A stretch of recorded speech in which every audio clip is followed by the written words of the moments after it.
جی دوستو، آپ دیکھ رہے ہیں کلائڈو اسکوپ۔ انا للہ و انا الیہ راجعون۔ ارشد شریف اب ہم میں نہیں رہے۔ گزشتہ رات نیروبی کینیا میں ان کو بڑی برہمی کے ساتھ قتل کر دیا گیا۔ اللہ تعالیٰ ان کے درجات بلند کرے، ان کو غریق رحمت کرے اور ان کے اہل و عیال کو صبر جمیل عطا فرمائے۔ مرنا تو ہم سبھی نے ہے، سبھی نے اس دنیا سے جانا ہے، لیکن ارشد شریف واز جسٹ 49 ایئرز اولڈ اور انہوں نے صحافت میں بڑا نام پیدا کیا، خاص طور پہ انویسٹیگیٹو جرنلزم میں۔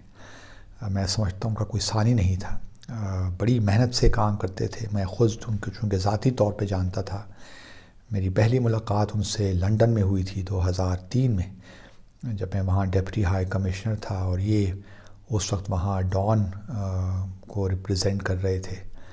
ان کے ساتھ رؤف کلاسرا صاحب بھی ہوا کرتے تھے، وہ اس وقت نیوز کے لیے لکھتے تھے۔ تو وہاں ان سے بڑی ملاقاتیں رہتی تھیں ارشد شریف صاحب کے ساتھ۔ اور پھر جب میں واپس آیا پاکستان 2008 میں، تو یہ بھی پاکستان آئے، شاید اس سے پہلے یہ 2007 میں شاید آ گئے تھے واپس۔ تو یہ یہاں پہ جب میں آیا تو یہ اس وقت ڈان کے اسلام آباد کے بیورو چیف تھے۔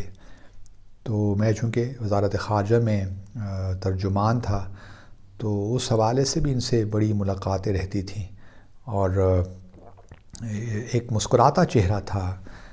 کبھی کسی بات پہ کم از کم میں نے ان کو کبھی غصے میں نہیں دیکھا، لیکن جن لوگوں نے ان کے ساتھ کام کیا ہے وہ یہ کہتے ہیں کہ بڑے پروفیشنل تھے اور کام کو کام کے طریقے سے کروانے کی عادت تھی ان کی، اور اس میں وہ کوئی دو نمبری برداشت نہیں کرتے تھے۔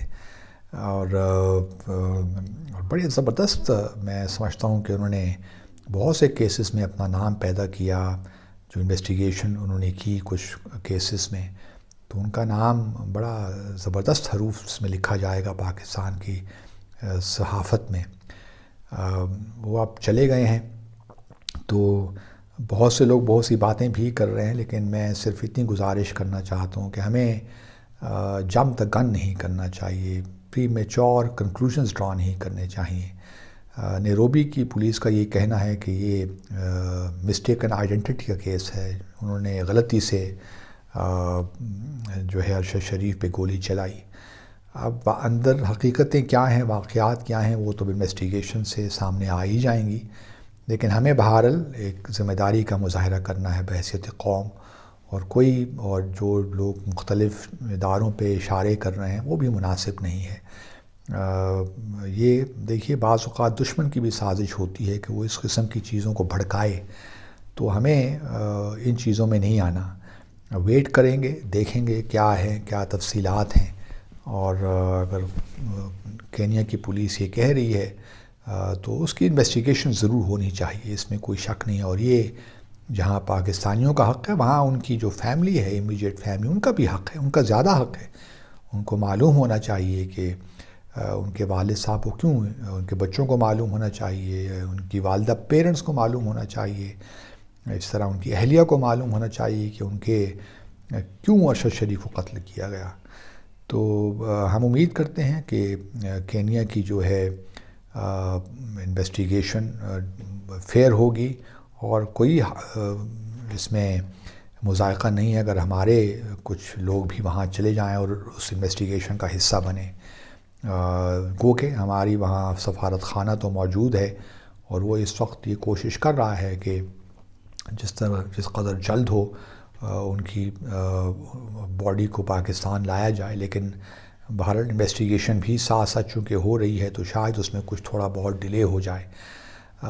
بس صرف یہی کہنا چاہتا ہوں کہ ارشد شریف ایک زبردست انسان، میں ان سے ساتھ بڑی نشستیں ہوئیں، بلکہ ان کا جو شو ہوتا رہا ARY پہ پاور پلے، مجھے بھی کئی بار اس میں جانے کا اتفاق ہوا، اور ان سے جب میں دفتر خارجہ بہت آیا کرتے تھے جب میں تھا اسپوکس پرسن، اور وہاں ان سے بڑی طویل نشستیں ہوا کرتی تھیں، اور میں ایک دو معاملات میں ان کا ذاتی طور پہ ممنوع بھی ہوں، مشکور بھی ہوں، وہ انشاءاللہ پھر کئی بتاؤں گا کہ کیوں.